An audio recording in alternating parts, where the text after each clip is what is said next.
안녕하세요. 저는 환갑을 앞두고 있는 시부모님을 모시고 있는 30대 주부입니다. 평소 저는 시어머니와 그리 사이가 좋지 못했는데요.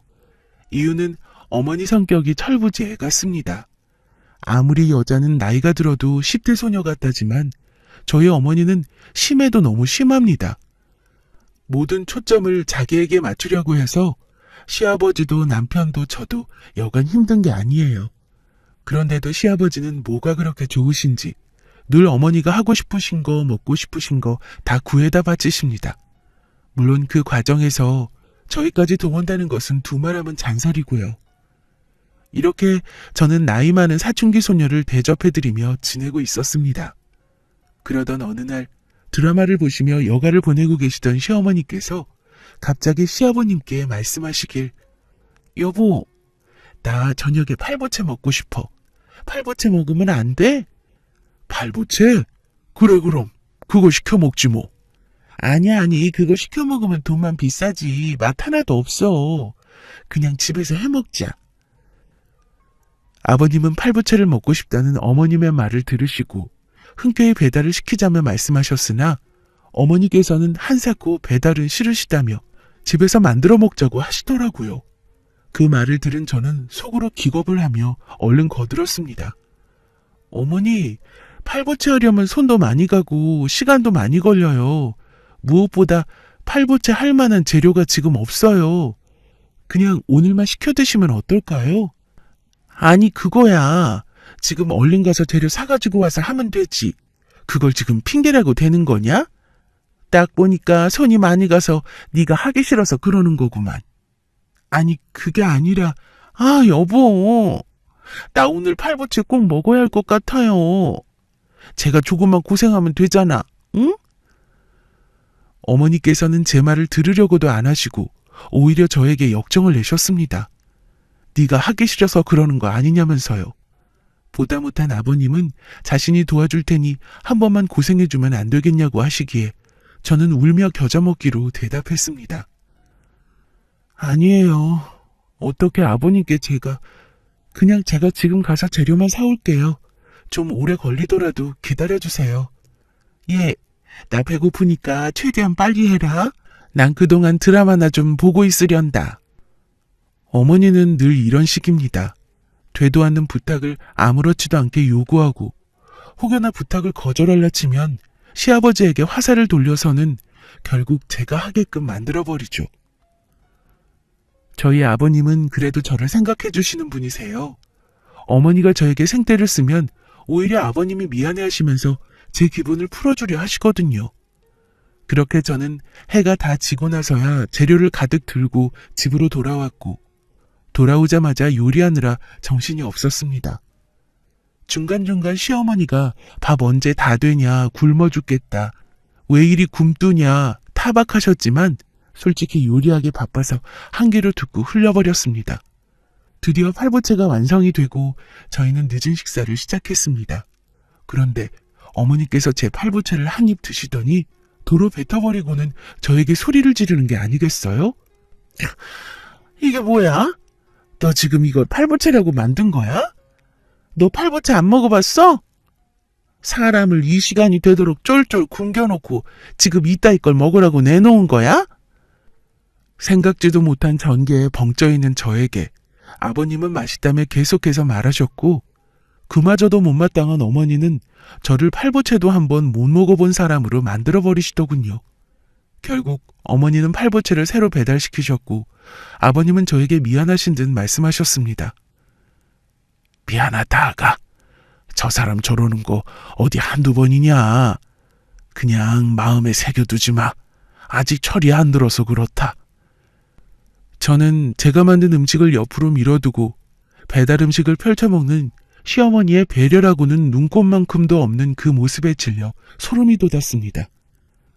이 사건이 끝나고 머지않아 집으로 귀가한 남편에게 하소연을 했더니 이 인간도 역시 자기 엄마는 원래 그런 사람이라며 며느리인 제가 참고 살아야 하는 것이라고 이야기하더라고요. 에이, 우리 엄마 뭐 원래 그런 분이시잖아. 당신 몰라? 그냥 당신이 이해해. 저 나이 먹도록 안 고쳐졌는데 당신이 열낸다고 고쳐지겠어? 당신이 그렇구나 하고 넘기는 게 당신한테 더 좋다고. 저는 남편의 뻔뻔스러운 말에 화가 치밀었고 쏘아붙이듯 말했습니다. 어머니가 원래 그런 분이시면 내가 다 참아줘야 해? 대체 언제까지 이러고 살게 할 거니? 넌 뭔데 자꾸 나한테 이해를 강요해? 그렇게 어머니에 대해서 잘 알면 당신이 며느리 해. 당신이 하루 종일 옆에 붙어 있으면서 그 비위 다 맞춰주라고. 갑자기 왜 이래? 왜 나한테 불똥이 튀는 건데? 나 지금 하루 종일 일하고 지금 온 거거든? 근데 오자마자 당신한테 이런 소리 듣는 내 기분은 어떨 것 같은데? 며느리가 심호 비위 맞추는 거 그거 남들 다 아는 거고 당연한 거잖아. 이제야 당신이 어떤 인간인지 알겠어. 그래, 무전자전이라고 그 엄마의 그 아들이지. 아주 쏙 빼닮았네. 내가 미쳤지. 이런 인간이 뭐가 좋아서 내가... 아까 전에 있었던 그 사건이 저에게는 너무나도 큰 스트레스로 다가왔고 이걸 어디 풀 데도 없었던 저는 그 스트레스를 남편에게 풀어버리고자 말을 꺼냈습니다. 무조건적으로 내 편을 들어주기는 바라지도 않았고 그저 제 마음에 개미만큼만이라도 공감을 해주었으면 했는데 되려 저에게 무조건적인 이해를 바라는 남편을 보고는 너무도 어이가 없어 이성적으로 말을 내뱉기가 안 되더라고요. 결국 저희 사이에 큰 언성이 왔다 갔다 했고 이것을 들은 시아버지가 들어와 말리는 탓에 어영부영 일단락 되었습니다. 물론 저랑 남편은 그 뒤로 한마디도 하지 않았습니다. 그렇게 그 일이 있고 난 후 며칠이 지나고 어머니께서는 갑자기 약속이 생기셨다며 들뜬 모습으로 짐 좀 싸달라고 제게 말하셨습니다. 갑자기 무슨 약속이요, 어머니? 어제까지만 해도 그런 말씀 없으셨잖아요. 내가 일일이 너한테 다 보고해야 되니? 오늘 갑자기 생긴 거야. 네 시아버지도 허락하셨으니까 잔말 말고 짐이나 싸라. 아니, 어딜 가시길래 짐까지 싸요? 오랜만에 동창회에서 1박으로 여행 가기로 했다. 이따 마지막 비행기로 제주도 가기로 했어. 그러니까 빨리빨리 짐 싸. 시간 없어. 정말 의외인 것은 어머니께서는 평소에 사교 모임 같은 곳에는 일절 나가시지 않는 분이세요. 밖을 나가는 것을 별로 좋아하시지도 않아서 맨날 집안에서만 여가를 즐기시고는 했는데 웬일로 동창 모임에 껴서 여행까지 간다 하시니 저로서는 무슨 바람이 불어서 저러실까 싶었어요. 그래서인지 저도 모르게 말에 꼬리를 물고 계속 묻게 되더라고요. 제주도요? 근데 어머니, 시국이 시국인데 위험하지 않을까요? 아무리 백신 맞으셨다고 해도 사람 많은 곳 가면 좀 그렇잖아요. 아니, 이게 왜 이렇게 말이 많아? 시아버지도 허락한 걸 네가 뭔데 자꾸 분탕질이야? 내가 제주도 간다니까 배 아파서 그러지? 됐다. 너랑 이렇게 말씨름 하느니 그냥 내가 싸고 말지 뭐. 어휴. 아니에요, 어머니. 그냥 제가 쌀게요.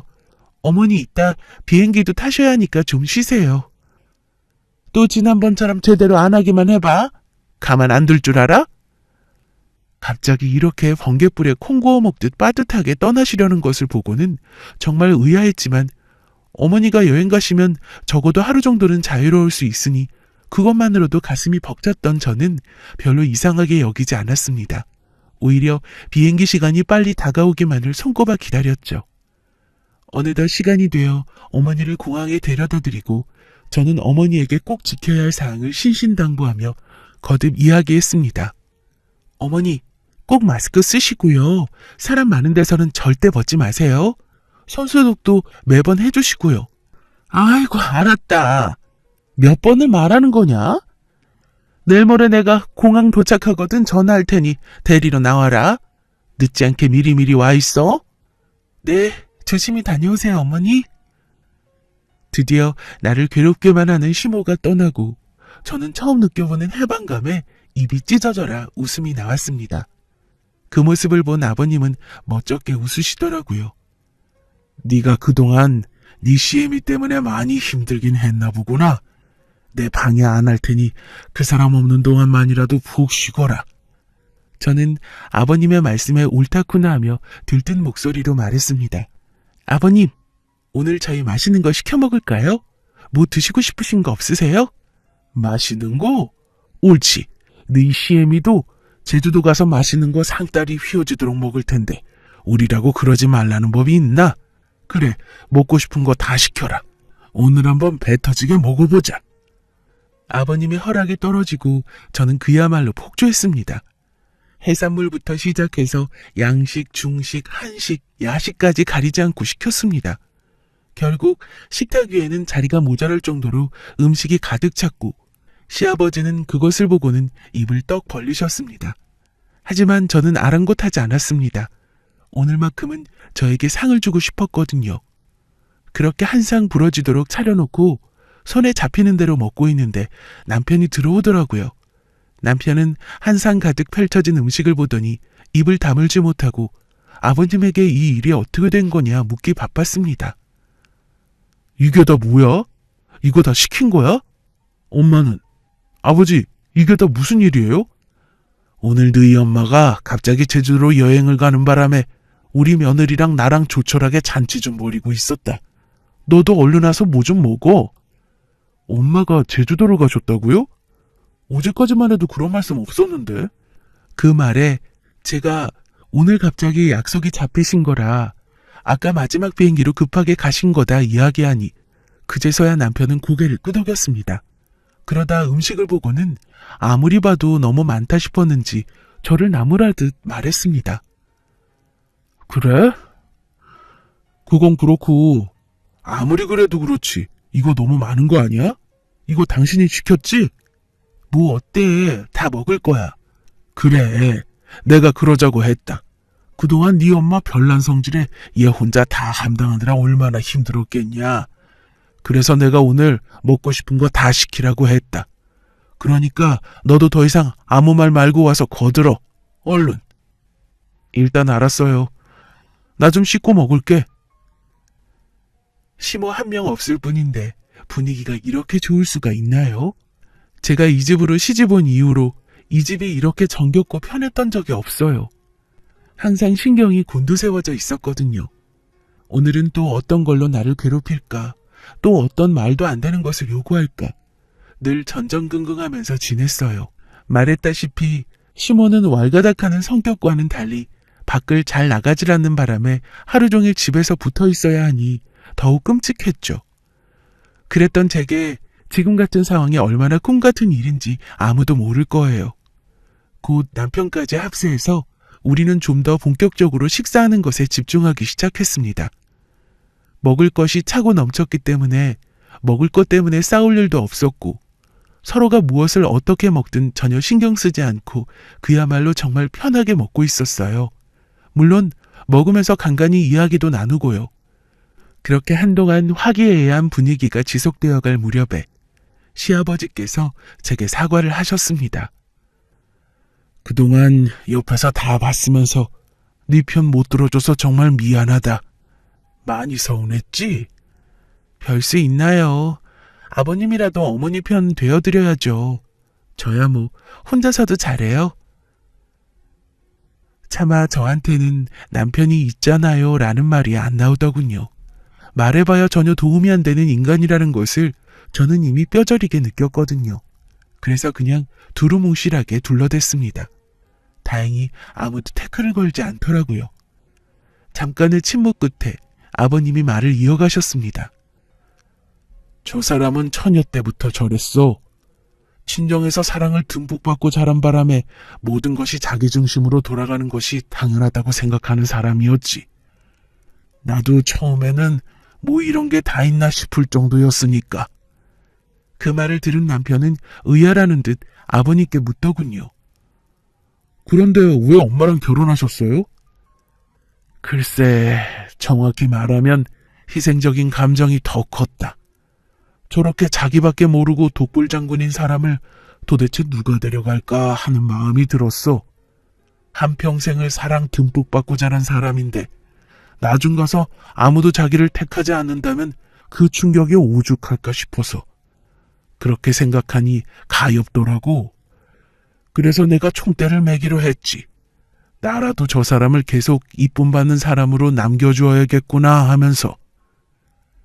아버님의 대답을 들은 남편은 뭔가 오묘한 표정을 지었고 이번엔 제가 아버님께 물었습니다. 혹시나 후회하거나 그러진 않으셨어요? 왜 안 했겠냐? 나도 사람인데. 당연히 많이 했지. 무슨 놈의 정의감이 불타서 내가 저런 것을 데려왔을까? 괜히 팔자에도 없는 오지랖을 부리다가 고생길만 훤히 열렸네 하면서. 처음에는 그래도 자식이 생기면 엄마가 되면 좀 나아지겠지 기대했고 그 다음엔 자식놈이 장가를 가면 좀 나아지겠지 했지. 근데 여전히 저 모양이니 내가 우리 아가 볼낯이 없다. 나조차도 기가 빨릴 때가 여러 번인데 너는 오죽하겠니? 시아버지는 정말로 미안한 표정을 지으셨고 저는 그런 시아버지의 손을 잡아드리며 말했습니다. 어쩌겠어요. 이미 이렇게 되어버렸는걸요. 그래도 아버님이라도 제 마음을 알아주셔서 너무 다행이에요. 사실 어머니만 생각하면 정말 막막한데 그래도 제가 여기서 버틸 수 있었던 건 다 아버님 덕분이에요. 아버님이 이렇게 제 생각 해주시고 가끔 제 편도 들어주셔서 우리 같이 힘내요 아버님. 이날 저는 아버님이 얼마나 마음이 깊으신지를 깨달았답니다. 본인은 희생정신으로 어머니를 데리고 산다고 하셨지만 어떻게 사람이 100% 희생으로만 다 맞춰주고 살겠어요. 다 사랑하니까 견디는 거겠죠.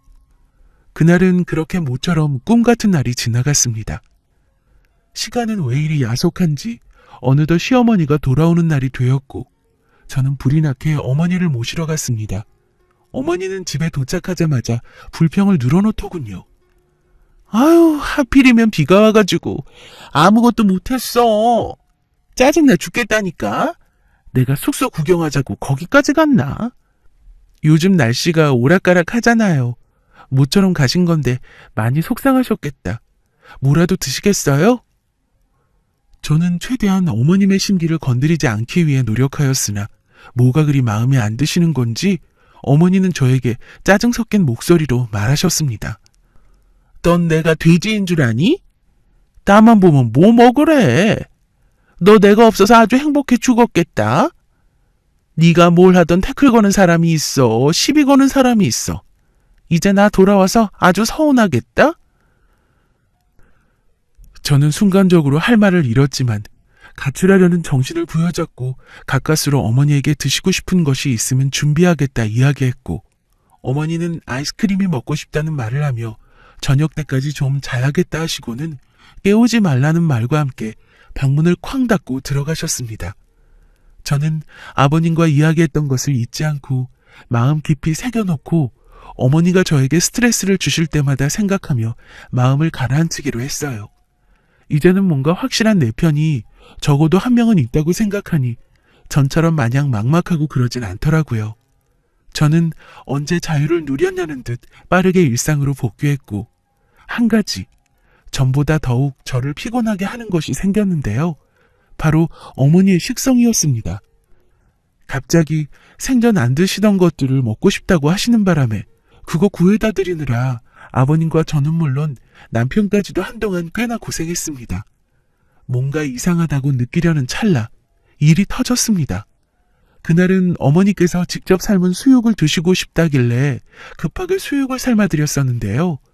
식사를 하시는 도중에 갑자기 헛구역질을 하시더니 화장실로 뛰어들어가시는 것을 보고는 설마 했고 임신 사실을 들었을 때는 정말 세상이 노래졌습니다. 평소에도 저를 종부리듯 부려먹는 시모인데 임신을 했으니 아기를 낳기 전까지 저를 얼마나 달달 볶을까요?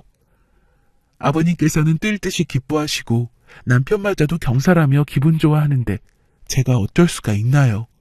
게다가 아버님께서 직접 저한테 시모 좀 잘 챙겨달라며 부탁하시는 겁니다.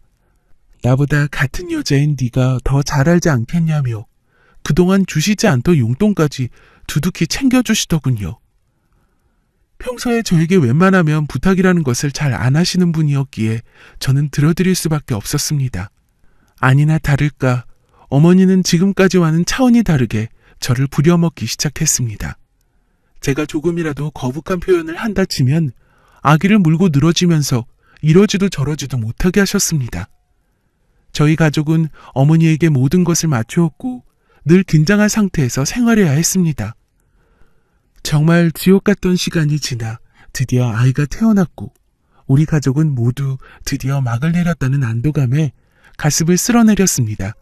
원래라면 이제 모든 것이 해피엔딩으로 끝났어야 했으나 애석하게도 우리 집안에는 해피엔딩 따위는 없었습니다. 또 한 번의 대형 폭탄이 터지게 된 것인데요.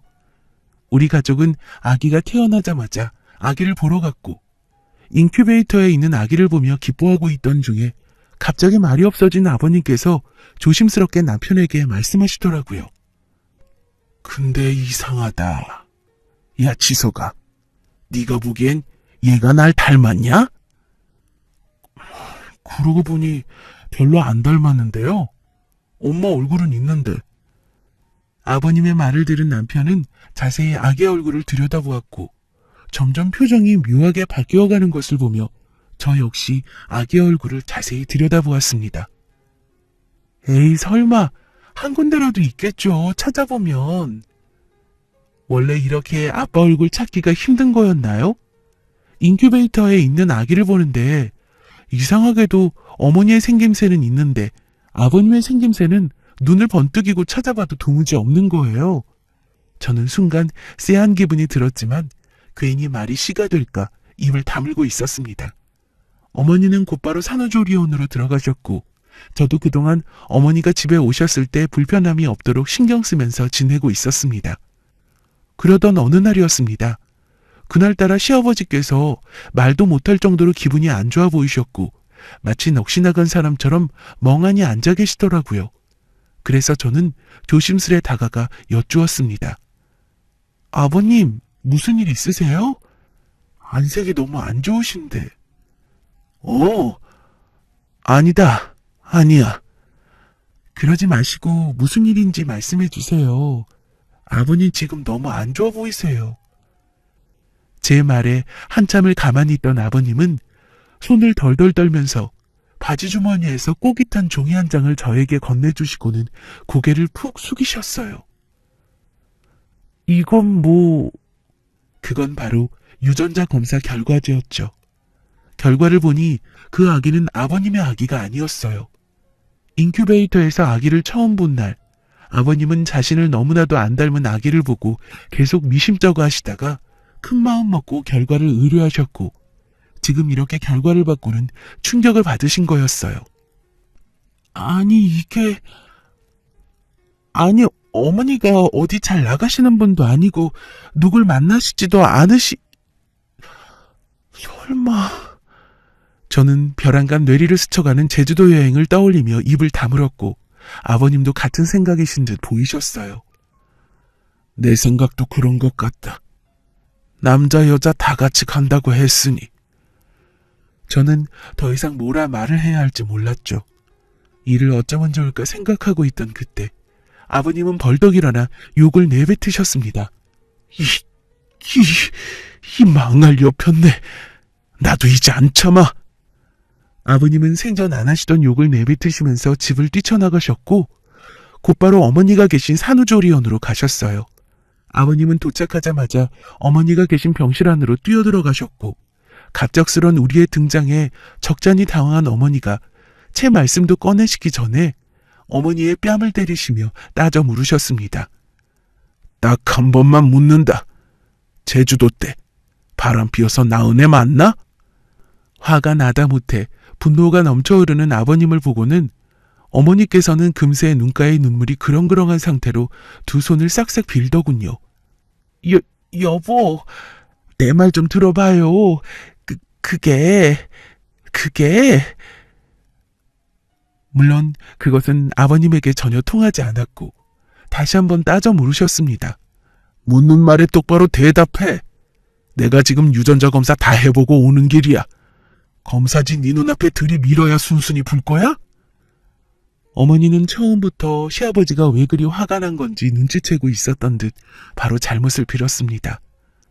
아니 나는 그럴 생각이 아니었는데 하필 거기 내 첫사랑이 있어서 그래서 같이 술 먹고 하다 보니까 실수로 정말 실수였어. 어머니의 이실직고를 듣고 아버님은 일말의 이성마저 끊어진 듯 이전보다 더욱 성난 목소리로 소리쳤습니다. 어쩐지 살아생전 내가 그렇게 나가서 바람 쐬자고 할 때는 나가지도 않던 사람이 어쩐 일로 그렇게 신이 나서 거기까지 가나 했지. 나는 그것도 모르고 얼마나 가고 싶었으면 저 사람이 저렇게까지 할까 싶어서 선뜻 허락했네. 근데 그게 다 네 첫사랑놈 보고 싶어서 날랐단 거였구만. 그랬던 거였어. 그래서 그래, 홀라당 그놈 새끼까지 베고 오나 그래?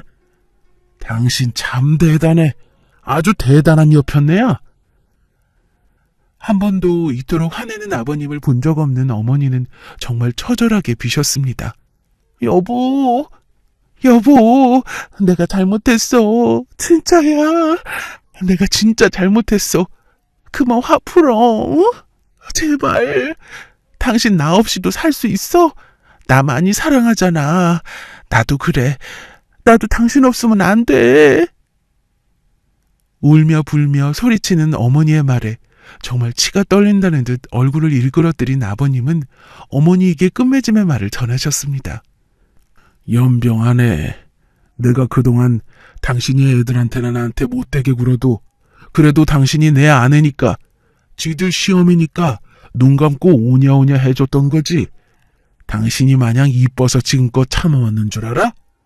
딴 놈 자식까지 걷어줄 마음 눈꼽만큼도 없으니까 네 알아서 살아. 네 그 좋아하는 첫사랑 놈이랑 잘 살아. 나는 더 이상 너랑 못 살아. 이제 완전 끝이라고. 그렇게 시아버지는 나가셨고 병실 안에는 어머니의 울음소리만이 가득했습니다. 저도 딱히 드릴 말씀이 없어서 그냥 나오려고 했습니다. 그런데 멀찍이 서 있는 제가 안 입고 오셨던 건지 어머니께서는 가만히 있는 저에게 비아냥거리시더라고요. 이 꼴 보니까 좋아? 나 이렇게 된 거 보니까 속이 다 후련하냐고. 너는 며느리라는 게 어쩜 그렇게 입 꼭 다물고 서 있니? 네 시아버지가 저렇게 화내시면 옆에서 좀 말려야 하는 거 아니니? 어쩜 너는 시집 와서 어느 하나 제대로 하는 게 없어. 얼른 가서 네 시애비 좀 데리고 와라. 어?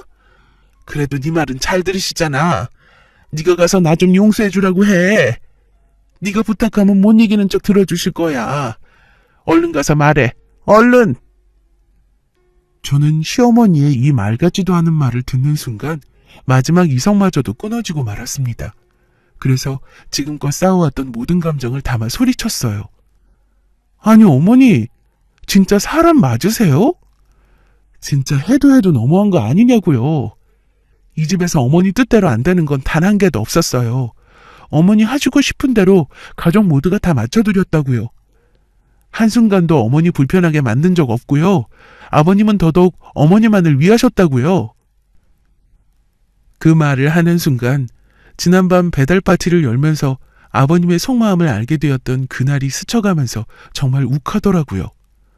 저도요. 우리 친정 엄마한테도 그렇게 안 해요. 우리 엄마한테도 안 하는 대접을 늘 어머니한테는 해드렸다고요. 근데도 어머니는 단 한 번도 저한테 고맙다는 말 한마디를 안 하시고 오히려 구박만 하셨잖아요? 어머니가 지금까지 누렸던 그 모든 것들은 전부 저랑 아버님이 희생해서 그렇게 해드렸던 거라고요. 대체 뭐가 아쉬워서 딴 남자랑 그런 짓을 하셨어요? 뭐가 부족해서 그런 파렴치한 짓을 하셨냐고요? 저보고 용서를 대신 빌어달라고요? 아니요. 죽어도 싫은데요? 저도 지금 어머니랑 맞아오고 있는 이 순간 역겹고 싫은데 아버님은 오죽하시겠어요? 괜히 선량한 우리 아버님 발목 잡지 마시고 이제 그만 놔주세요. 저는 죽어도 어머니 편 들어드릴 생각 없습니다. 저는 소리 지르는 어머니를 뒤로하고 그곳을 빠져나왔습니다. 그제서야 아버님이 퍼뜩 생각이 나서 건물 밖으로 나가니 아버님께서는 병원 앞 벤치에 앉아서 울고 계시더라고요. 저는 안쓰러운 마음에 슬며시 다가가 옆에 앉았습니다. 아버님, 이제 됐다. 이제 됐어. 다 끝내면 그만인 거야. 난 괜찮다. 저 사람과 나는 인연이 아니었던 거야. 인연이 아니면 끊어내면 된다. 괜찮으시겠어요? 나도 할 만큼 했어. 이제 더 이상은 나 혼자 참기도 싫다. 저 사람은 저 사람 인생 살고 나는 내 인생 살고 그래야지. 그날 아버님은 한참을 그 벤치에 앉아 계시다 돌아오셨고 결국 어머니와 이혼을 진행하셨습니다. 어머니는 죽어도 이혼만은 안 된다며 버티셨지만 아버님의 태도는 너무나 단호하셨고 저도 제 남편도 어머니의 편을 절대 들어주지 않았습니다. 뒤늦게 이 사실을 전해들은 남편은 어머니에게 가진 정이 다 떨어졌다며 그대로 전화해서 노발대발하고는 자신의 엄마라는 사람이 이리도 미천한 사람인 줄 몰랐다며 그동안 고생 많았다고 저에게 사과를 하더군요. 그 소리를 들으니 이제 진짜 모든 것이 끝났다는 생각이 들었습니다. 이혼 후에 아버님은 그동안 가꾸지 않았던 자신 스스로를 가꾸시며 취미생활도 가지시고 여기저기 다니시면서 시간을 보내고 계십니다. 또 아버님께서는 현재 마음씨 고운 새 사랑도 만나 같이 맛있는 것도 먹으러 다니시고 가끔은 놀러도 다니시면서 하루하루 새로운 나날들을 지내고 계세요. 몇 년을 그렇게 지옥 속에서 살았는데 이제는 그때의 일이 기억조차 잘 나지 않습니다.